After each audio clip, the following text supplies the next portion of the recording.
Chris and Wayne. I'm thrilled to be here in Indiana with the men and women of the NRA. You are great American patriots.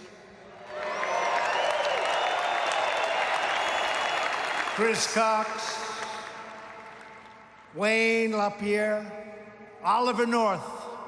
I've been following Oliver for a long time. Great guy.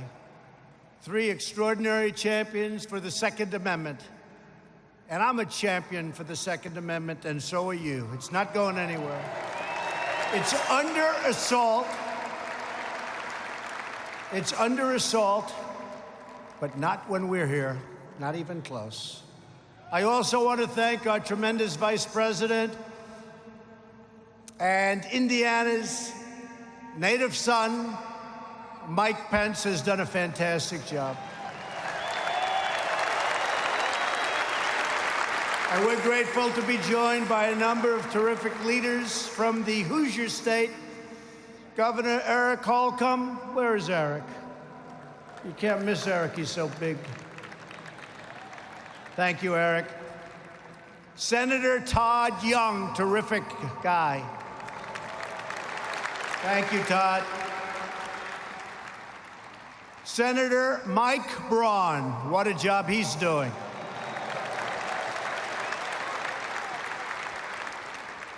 And Representative Greg Pence, his familiar name. Thank you, Greg. Jackie Walorski. Jackie, thank you.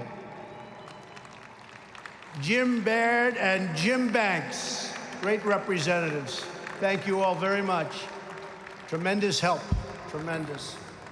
I also want to recognize Secretary of the Interior, David Bernhardt. What a job he's been doing. David, thank you. Thank you. A great friend of mine, Kentucky Governor Matt Bevin.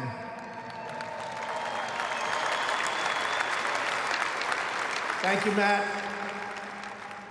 And the House GOP whip, a man with more courage than most of us here today.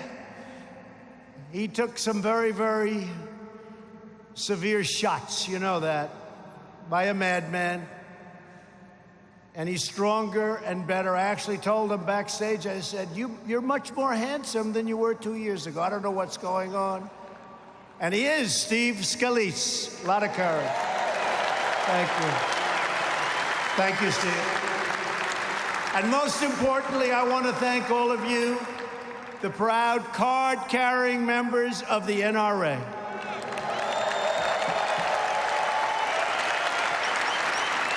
Every day you stand up for our God-given rights without exception, without fail, and without apology. Together we are fighting for the timeless values that have built and sustained our nation. And our nation is greater today than it has ever been. Stronger, richer, we're doing better than ever before. We are great Americans. You're doing a great job. Thank you. Thank you. We believe in the rule of law, and we will always protect and defend the Constitution of the United States.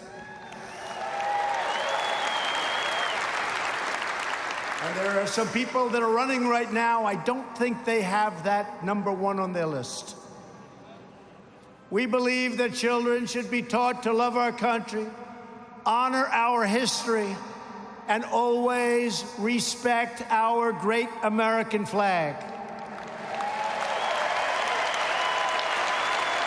And we believe in the right to self-defense and the right to protect your family, your community, and your loved ones. We believe in the wisdom of our founders, and we believe in freedom and liberty and the right to keep and bear arms.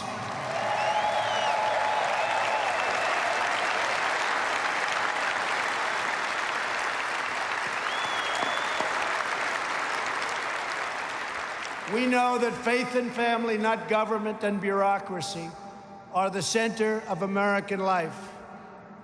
And above all else, we know this. In America, we don't worship government, we worship God.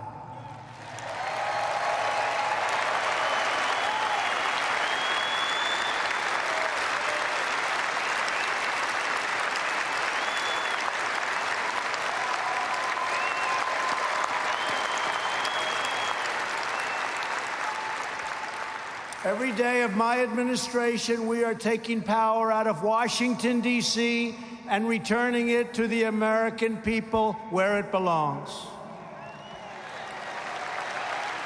And you see it now better than ever with all of the resignations of bad apples. They're bad apples.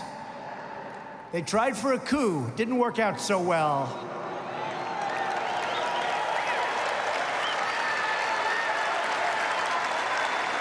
And I didn't need a gun for that one, did I? All was taking place at the highest levels in Washington, D.C. You've been watching, you've been seeing, you've been looking at things that you wouldn't have believed possible in our country. Corruption at the highest level, a disgrace. Spying, surveillance, trying for an overthrow, and we caught him. We caught him. Who would have thought in our country? But it's called what we all together have done. Started 2.5 years ago on that great November 8th. That was a great day. Remember that day? Great day. And in 1.5 years, we have one called November 3rd. It's November 3rd this time. Get ready to vote. You better. You better get ready to vote. But it's all called draining the swamp, and we are doing it faster than anyone ever thought possible. Very proud of it. And around the world, America is respected again because we are finally putting America first. Been a long time. Our economy is now the hottest anywhere on the planet Earth. Just this morning, we learned that the GDP smashed expectations, with the economy growing at an annual rate of 3.2% in the first quarter, always the worst quarter for whatever reason. 3.2.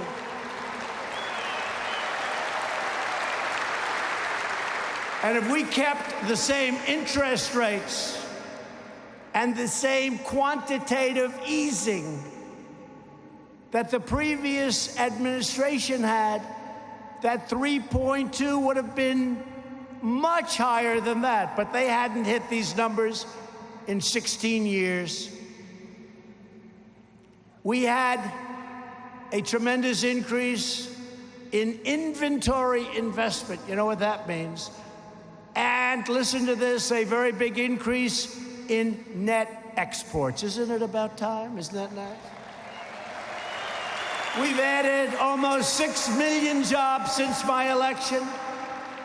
And if I would have said that during the campaign, all of those people back there, we call them the fake news, they wouldn't have believed it. They're fake.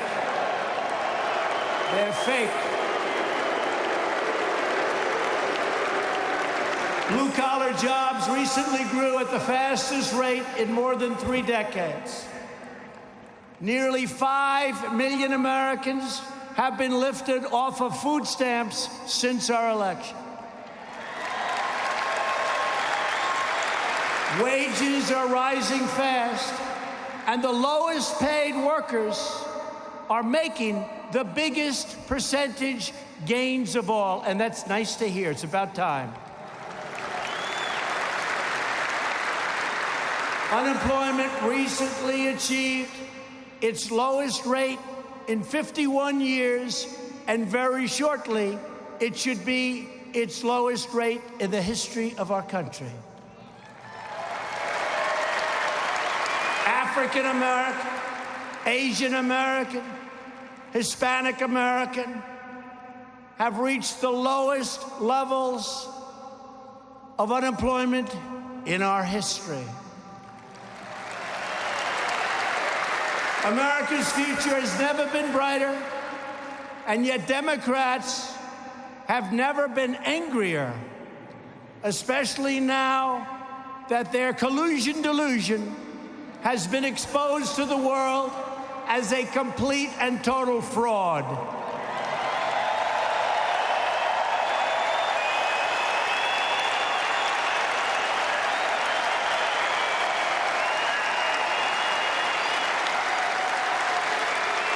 It's been the greatest political hoax ever in our country.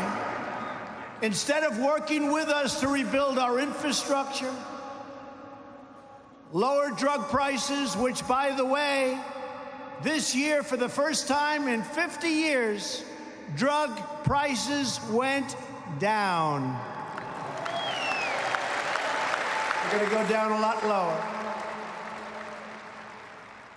And instead of working with us to fix our trade deals, which I'm doing without them, and continue creating millions and millions of new jobs, which we're doing at a level that people have not seen before, that people don't even believe. Democrats are obsessed with hoaxes, delusions, and witch hunts. That's what they're obsessed with. That's what they want to do. And we can play the game just as well or better than they do.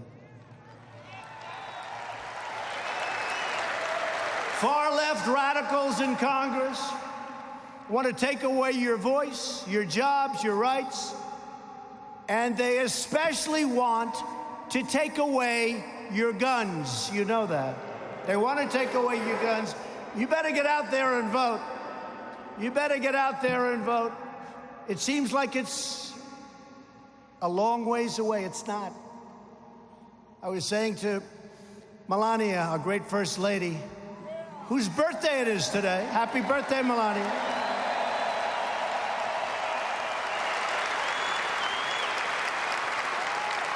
I remember standing 2.5 years ago in the same hallway where Abraham Lincoln and so many others have stood. My first night in the White House. And I said to Melania, I said, this is incredible. And 4 years seemed so long away. And now here we are. We're getting ready to start up the campaign again. Start up the campaign again. I never want to do anything with MAGA because MAGA country and MAGA, Make America Great Again, has been great. But we've really made it great. We've made it great. We brought it back. And we're thinking about slogan, Keep America Great, because you have socialists and far-left Democrats that want to destroy everything that we've done. Your 401ks are going through the roof. Your stock market since the election has hit a record high. Almost 100 different records I've broken. Record high. But everyone's like a genius now. They buy stock and they're all up. Everybody's benefiting and jobs are benefiting. But it can all be taken away when you start putting the wrong people in office. We've cut regulations more than any president in the history of our country. And that's in 2 years. In 2 years, we did more to regulation. Think of that, than any president in the history of our country. It's one of the reasons our jobs are booming, one of the reasons the economy is booming. We gave you the largest tax cut in the history of our country, the biggest ever. And we got ANWR approved. And we got the individual mandate, the absolute worst part of Obamacare, eliminated. Now we're going for the rest. And we had it done except for one vote. You know what I'm talking about. One vote. In recent days, leading Democrats have proposed banning new guns and confiscating existing guns from law-abiding citizens. What they don't tell you is the bad guys aren't giving up their guns. And you're not going to be giving up your guns either. At the same time, House Democrats recently voted against notifying ICE, these brave, great, talented, brilliant patriots, when an illegal alien attempts to buy a gun, which is a felony. Democrats also support sanctuary cities that release thousands of dangerous criminal aliens onto our streets. In fact, they like the criminal aliens and aliens so much that when we're forced to release them into our country because of the horrible immigration laws that the Democrats refuse to give us the votes, we need some of their votes to change, we give them as many as they can handle.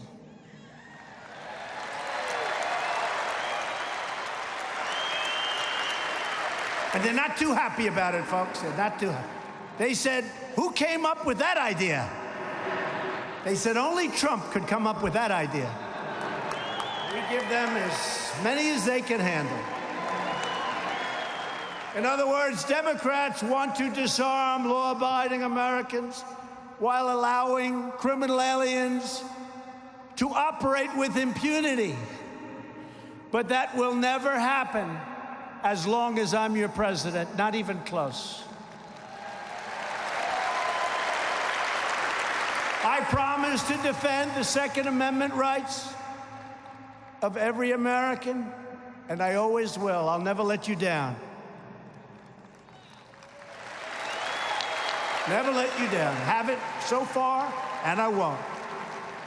Because as the famous saying goes, when guns are outlawed, only outlaws will have guns. Very simple.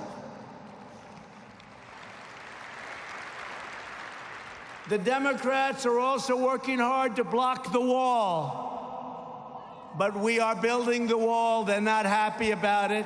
And we will have over 400 miles of wall built by the end of next year.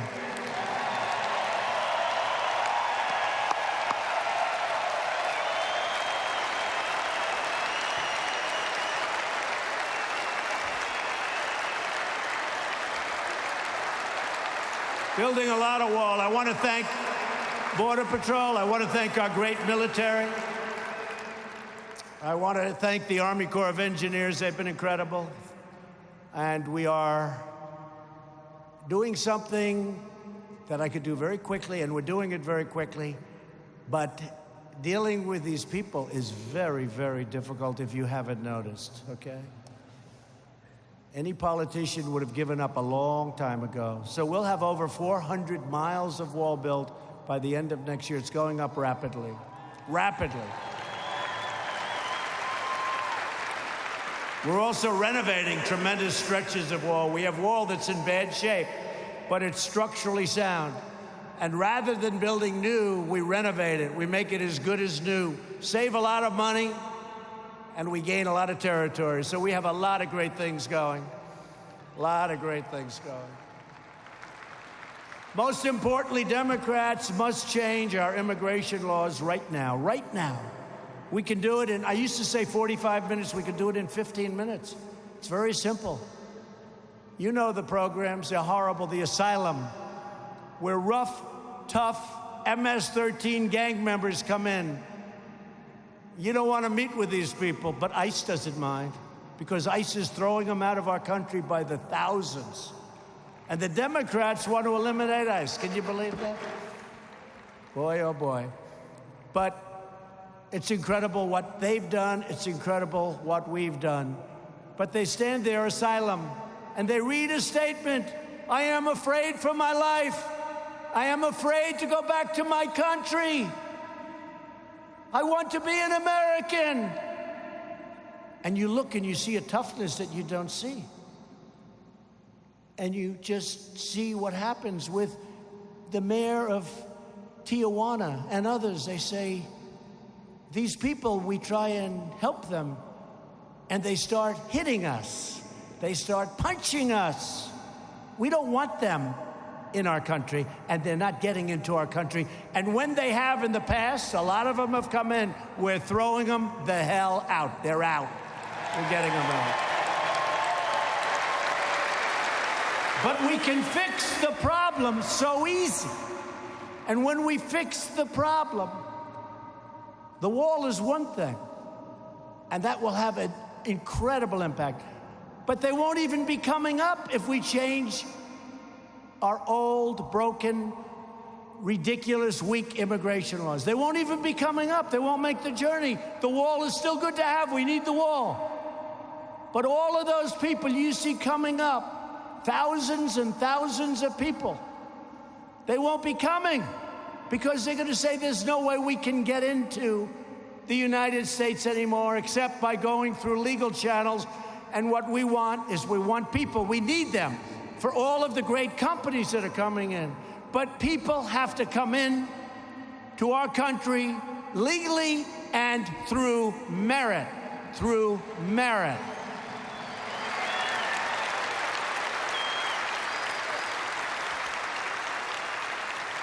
One of the gravest threats to the Second Amendment and to American freedom itself are activist judges. You see it every day. Every day. They almost always file in a certain little jurisdiction. I won't tell you what it is, but you all know. Every time we get sued on the ban, which we ended up winning, you know, we have the ban. We lost in the Ninth Circuit. We shouldn't have. We lost in the Ninth Circuit Court of Appeals, which we shouldn't have. And we won at the United States Supreme Court. So we have the ban, travel ban. But the reporters, the other day, some reporter said, Donald Trump, who lost the travel ban? I didn't lose it. Well, what he meant, I lost it in the Ninth Circuit. But he didn't say we won at the United States Supreme Court. So everyone said, oh, that's too bad, he lost the travel. No, no, we won the travel ban in the United States Supreme Court. But they don't say that. So when we confront them, they said, no, we were referring to the lower courts. I said, what about the upper court? They ruled, it's done. Well, we weren't talking about the Supreme Court. We were saying you lost it. These are very, very dishonest people, okay?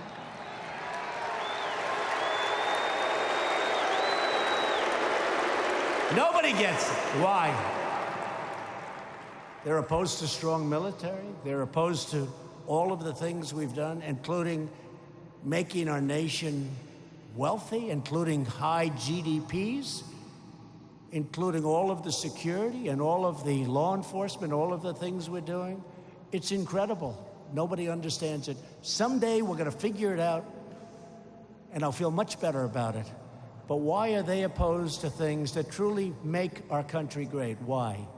Nobody gets it. I don't get it. The level of dishonesty and corruption in the media is unbelievable. But we're stuck with activist judges who seek to rewrite our Constitution to force their own radical views onto our country. That is why my administration has led a historic effort to confirm fair and impartial and mostly conservative judges who will interpret the Constitution as written. And I'm very proud to announce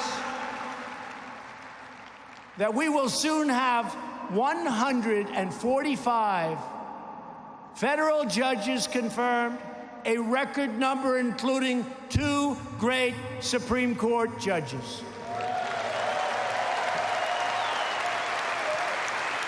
Justice Gorsuch, Justice Kavanaugh, 2 fantastic justices.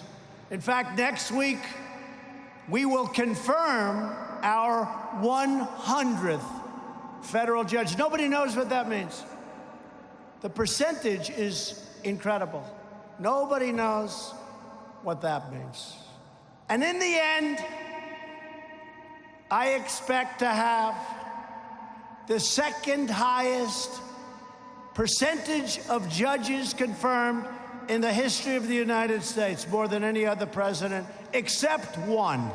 I'll never beat this one. Percentage of judges approved. You know who the one is? Take a guess. George Washington. He gets 100%. Now, he had 100%. He named every one of them. But you know what? We'll have more of them.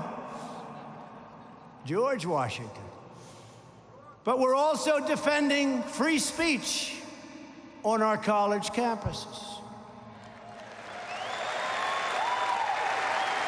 Last month, I signed an executive order requiring public colleges and universities to respect the First Amendment rights of their students or risk losing tens of billions of dollars in federal funding. You don't want to hear another voice. You don't get all of this tremendous amount, in some cases, ridiculous amounts of dollars. And we have shut down the previous administration's massive abuse of power, known as Operation Choke Point. Under this ill-advised program, government bureaucrats discouraged banks from making loans to gun retailers, a backdoor attack on private gun ownership that will never be allowed to happen on my watch. That's step one, folks. Step one. You know what step 2, 3, and 4 is? Step 4 is you don't have guns. You don't have any way to protect yourself. Today, I'm proud to announce another historic step to protect your Second Amendment rights. And I didn't tell Chris and Wayne and Oliver, I didn't even tell them about it. So they're listening in this big room someplace and they're saying, I wonder what he's going to do. The good thing with me, you never know. Never know.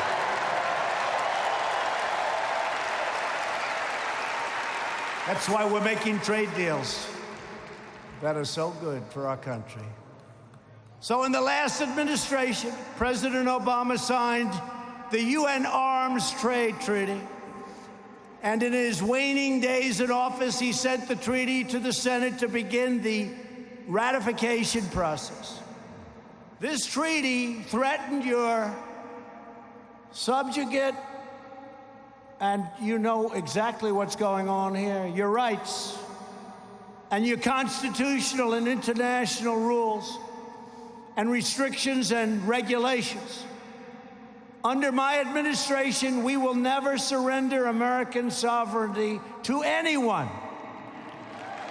We will never allow foreign bureaucrats to trample on your Second Amendment freedom.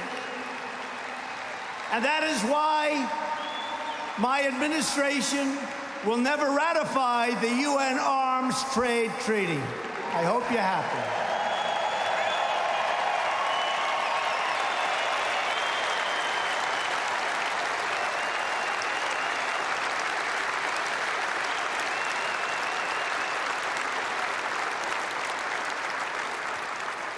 I'm impressed. I didn't think too many of you would really know what it is. You know what it is? A big factor. But I see a couple of very happy faces from the NRA over there. And I am officially announcing today that the United States will be revoking the effect of America's signature from this badly misguided treatment. We're taking our signature back.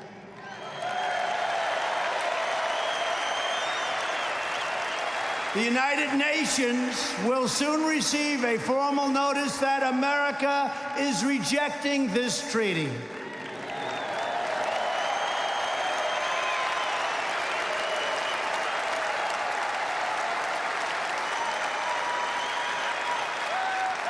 As part of this decision, I will sign right now in front of a lot of witnesses,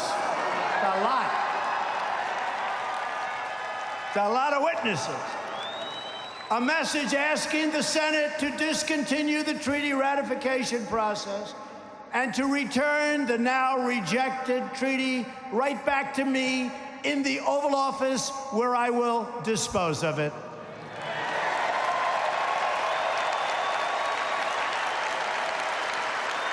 By taking these actions, we are reaffirming that American liberty is sacred and that American citizens live by American laws, not the laws of foreign countries. Thank you.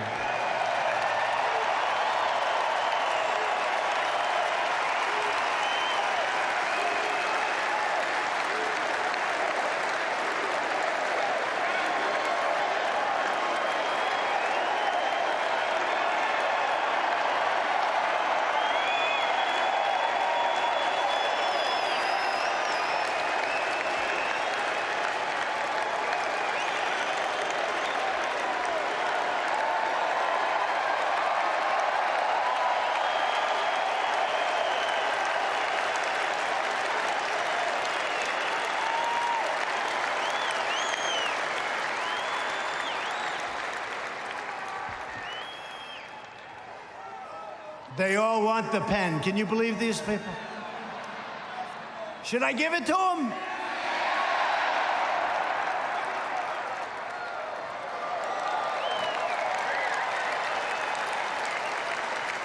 Famous pen. As we protect gun rights for law-abiding citizens, we are also getting guns out of the hands of violent criminals. When I took office 2 years ago, one of my highest priorities was to reduce violent crime. In the 2 years before my inauguration, the murder rate had increased by more than 20%, and the United States had experienced the largest increase in violent crime in over 25 years. For this reason, my administration resurrected Project Safe Neighborhoods, bringing together prosecutors, police, sheriffs, and citizens groups to put the most dangerous offenders behind bars. We funded 200 new violent crime prosecutors. We charged a record number of criminal offenders. And last year, we prosecuted the most violent criminals ever in our history. And now, violent crime is way down. Murders in America's largest cities dropped by 6% between 2017 and 2018. But I do have to ask you, what the hell is going on in Chicago? What is going on? We could solve that problem, we would have been down even a lot more. And it's not a tough problem to solve. You got to let law enforcement do what they have to do. They'll solve the problem very quickly, very quickly.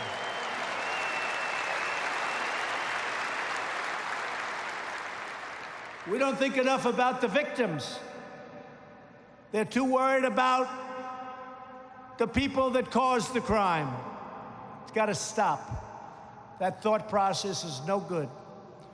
The number of police officers shot and killed in the line of duty last year, I'm so happy to report, is down 21% compared to the year before, and that was the year before I took office. One of the reasons is that we are supplying police with surplus military equipment, supplies, and gears that the previous administration refused to give up.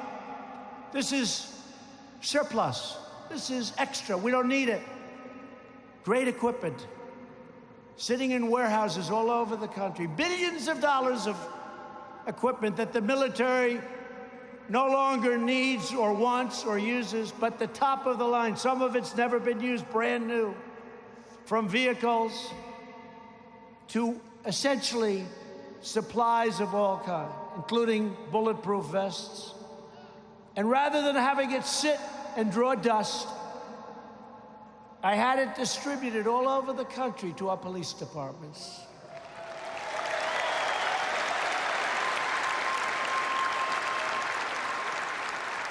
And that's why you see these numbers.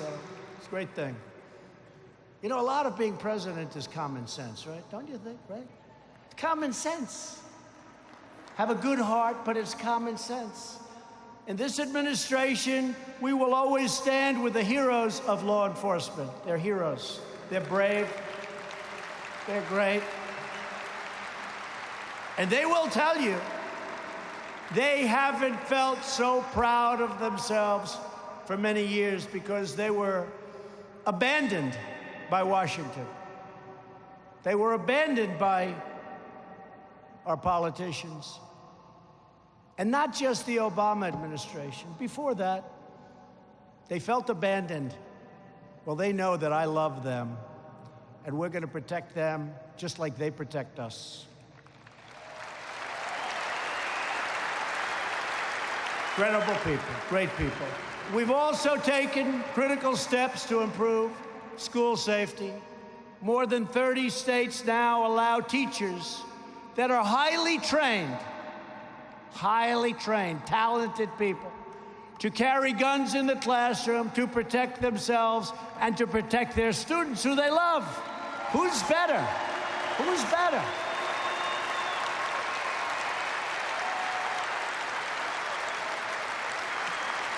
I've been calling for that for the last 2 years, and I think we had a big impact. Some legislation's passed, and they don't have that few paragraphs. And the legislators actually go back to governors and say, we're not passing it unless you allow that to happen. So we've come a long way. But who's better to protect our students than the teachers that love them? Through Stop School Violence grants, we are helping local schools and police departments to hire more officers, train more teachers, and address early warning signs of mental illness. Every day, citizens across America exercise their constitutional right to defend themselves, their families, and their communities. That's a constitutional right. They want to take it away from you. They will take it away. You let these maniacs get into office, they will take that right away. I mean, you see what's going on.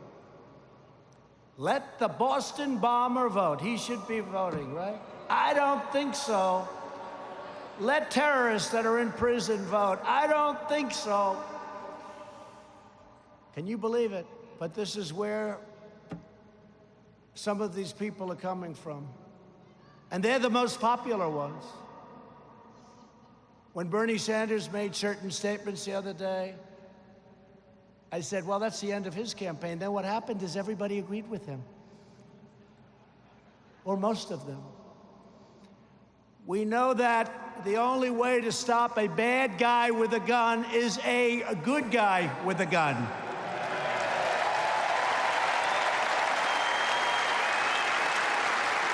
Now, I wanted to be a little bit more original than to use a phrase that you've probably heard 1,000 times. But what's a better phrase than that? We can't do better. How simple is that? Today, I want to give a few of these brave citizens the chance to share their stories directly with the American people. A lot of television back there. Of course, when I start going after them, you watch those red lights go off. They don't want any part of it. They turn those lights, then they come back. They need the ratings.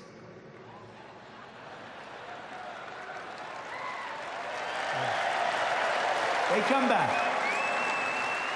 In fact, at a certain point, I think they'll probably all endorse me. Because would they be dead without me? Can you imagine?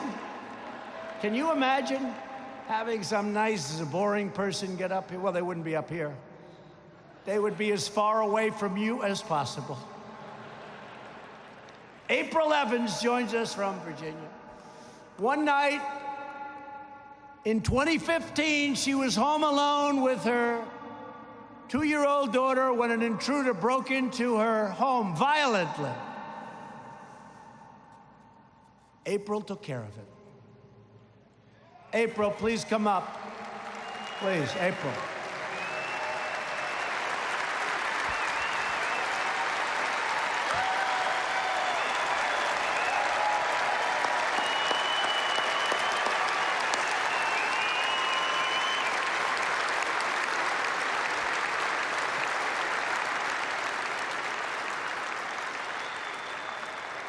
My husband is a police officer, and he works night shift. One night he was at work, and my daughter and I were home alone. Someone started banging so hard on the door it broke in 2 places. He demanded that I let him in. I called 911 and I went to my room to get the gun. I heard a loud crash, and when I came out to the hallway to see, he was running towards me with a look in his eyes that I'll never forget. I shot him twice, and I held him at gunpoint until the police arrived.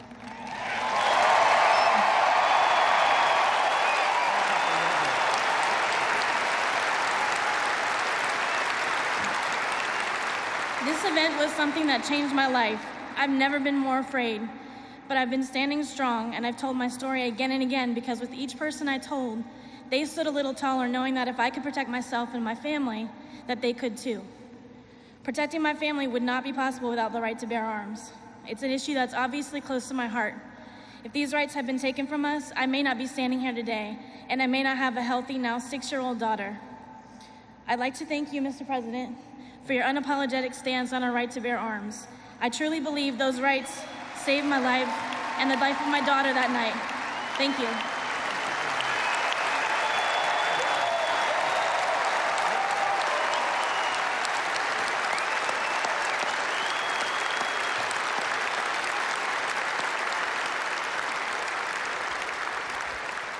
Thank you, April. She was able to defend herself. Also with us is Mark Vaughn, who owns a meat processing plant in Oklahoma. When an employee began attacking coworkers with a knife, viciously and violently, Mark drew his gun and ended the assault immediately, saving countless innocent lives. Mark, please come up.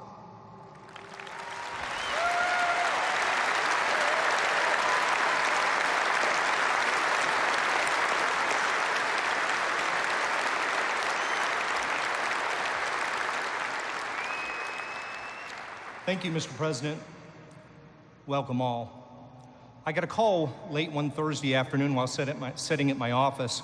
A frantic call from our customer service group said an attacker with a knife was victimizing people in our office. I ran to my vehicle, ran the 100 yards to the other end of our complex. It was a very chaotic scene. Screaming, crying, blood everywhere. I immediately entered the building, ran down a hall. I immediately entered the building, ran down a hallway, and saw a man attacking a woman in the neck and head with a large knife. I yelled. He stopped, paused for a moment, and ran at full speed toward me.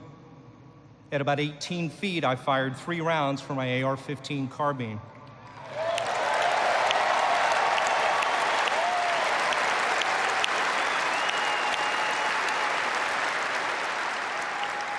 Immediately incapacitating the subject. He was a determined attacker. Unbeknownst to me, moments before, he had decapitated a coworker and had targeted several others in our operation to be attacked that day. I was able to take that action because I had a gun and I was prepared to use it. These are central missions of the NRA, and I thank you, NRA, for that, and everyone here.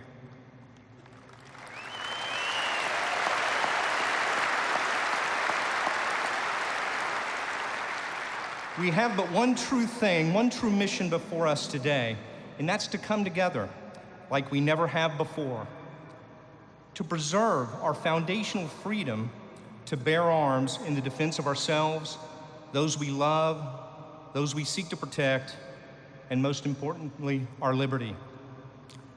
Lastly, I'd like to express gratitude. No other president in our lifetime has stood with us so strongly in defense of our Second Amendment rights. Thank you, Mr. President.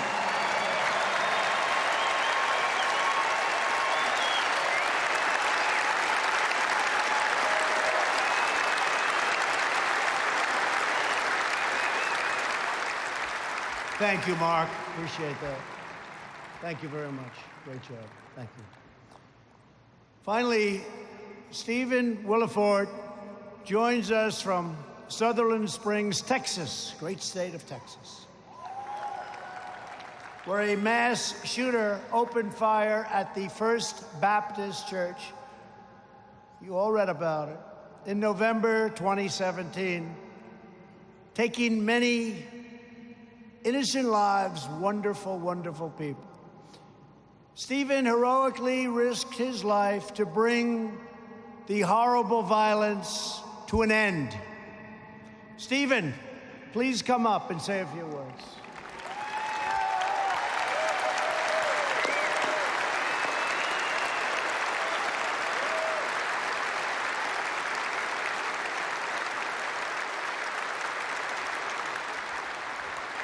I would like to thank first the NRA for this opportunity, and then I would like to thank our president for this opportunity. On November 5th, 2017, I was home because I was going to start my on-call at the hospital where I worked as an emergency plumber during on-call and could be called a lot. So I stayed home from church that day because I wanted to get rest. Wasn't to happen. My daughter came into my bedroom and said, "Dad, doesn't that sound like gunfire to you?" I ran to my window thinking it was someone tapping at the window, and she said, "No, come into the kitchen," where I immediately said, "It is gunfire." My daughter was an NRA distinguished expert when she was 8 years old. All three of my children, my other daughter and my son, were NRA distinguished experts by the time they were 8 years old. I was an NRA instructor. I ran to my safe, and my daughter ran outside, ran out to her car, got in the car, and ran reconnaissance for me. She ran up to the corner and came back while I was getting a gun out of my safe and loading it, and she said, "Dad, there's a man in black tactical gear shooting up the church." And I said, "Did you call 911? She said, "I did. They're aware of it." Right away, that told me police were coming, but I couldn't wait. I couldn't wait. Our police department in Wilson County is some of the best officers in this world, and they were racing as fast as they could, but my community couldn't wait for them.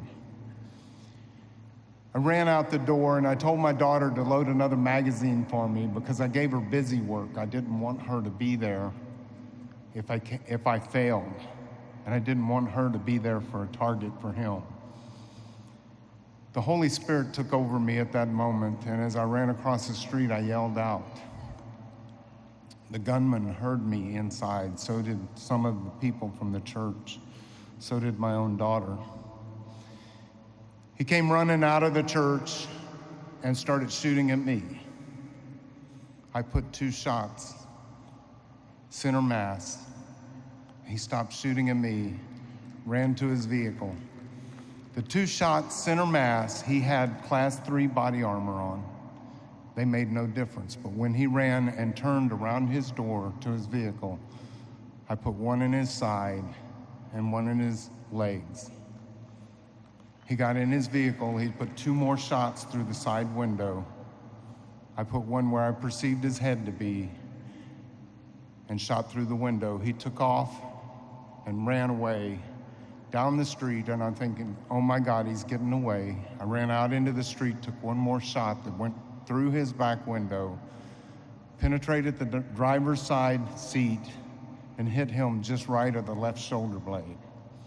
He continued to run. I met up with a man that was just parked and watched the whole thing, and everybody in this world would have just driven on. But this is Texas. We aren't known for our sanity. I found out later his name is Johnny. and I got in the truck with Johnny and we gave chase. And at the end, the gunman, being the coward that he was, took his own life. Inside the church were more heroes than we can even talk about in a limited amount of time. But I'm here today to talk about the fact that I used my own AR-15 to confront a shooter that had dropped 15 30-round magazines in my church. He murdered 26 people and injured 20 more. There were only 7 people that walked out of that church without a gunshot wound.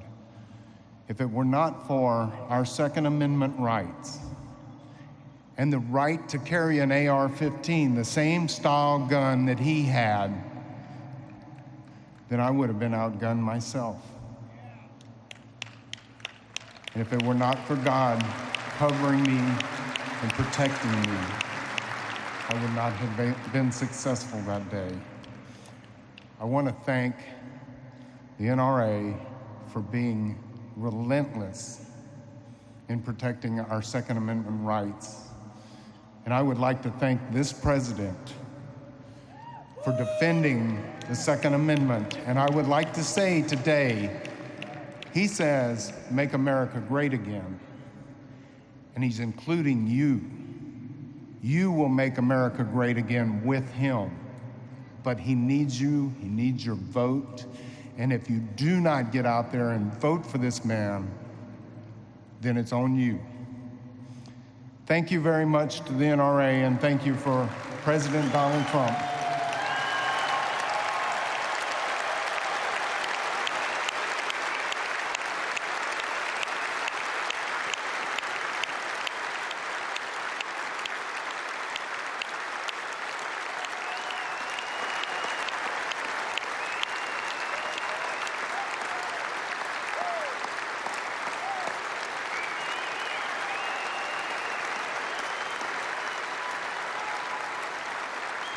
Oh, what a job.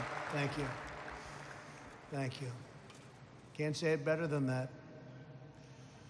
But I want to thank you all for your courage, because you're really living proof that law-abiding gun owners make a tremendous, tremendous difference. Tremendous difference. You know, Paris, France, they say has the strongest gun laws in the world. And you remember those maniacs when they went into the nightclub. I use this example. There are many examples. But they shot one person, another person, another person, another person. Hundreds of people dead and horribly wounded to this day. That was 5 years ago. If there was one gun being carried by one person on the other side, it very well could have been a whole different result.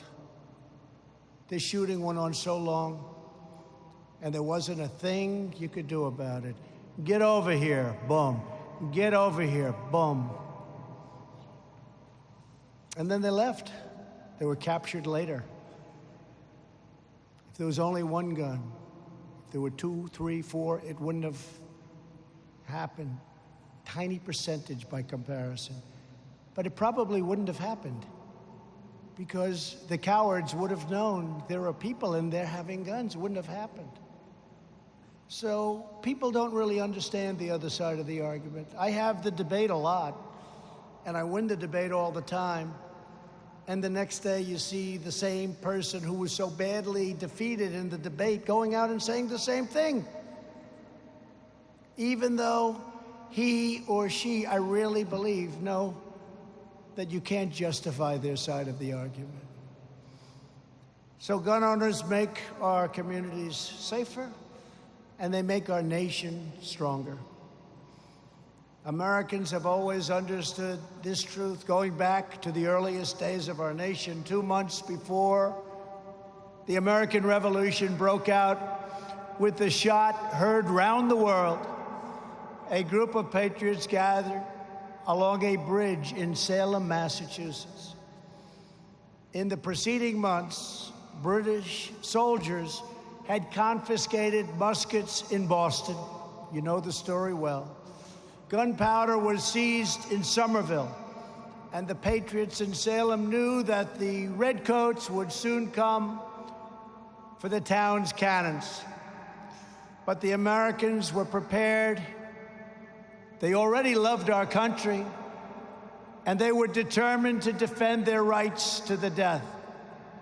When hundreds of British soldiers arrived at the bridge, the Americans stood firm, blocking their path.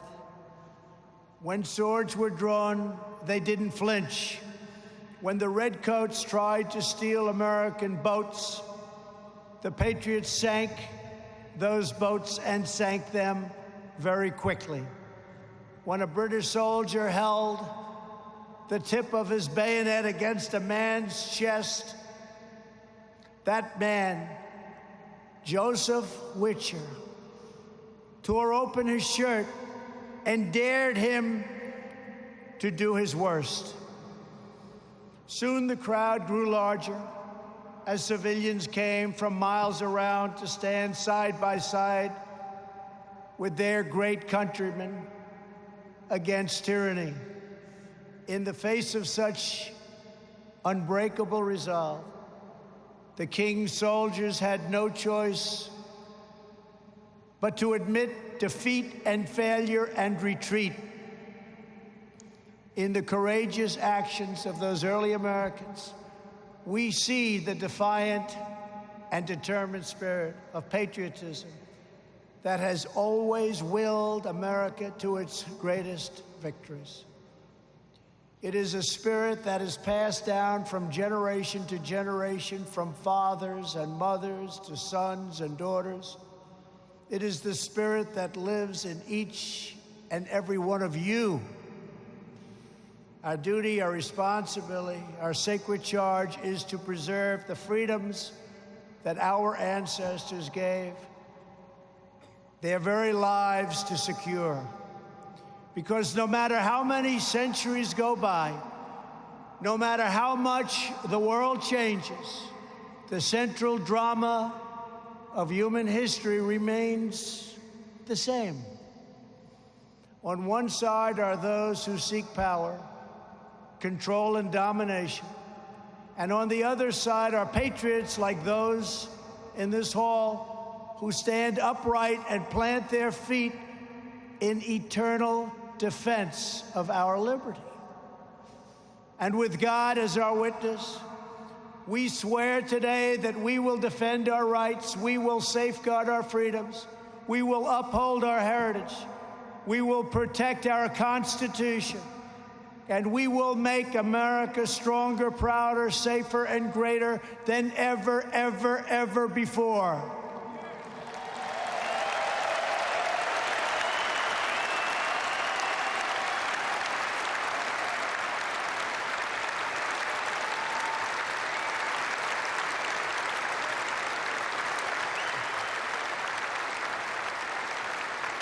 To all of our incredible friends at the NRA, thank you for fighting the good fight. It is an honor to fight by your side.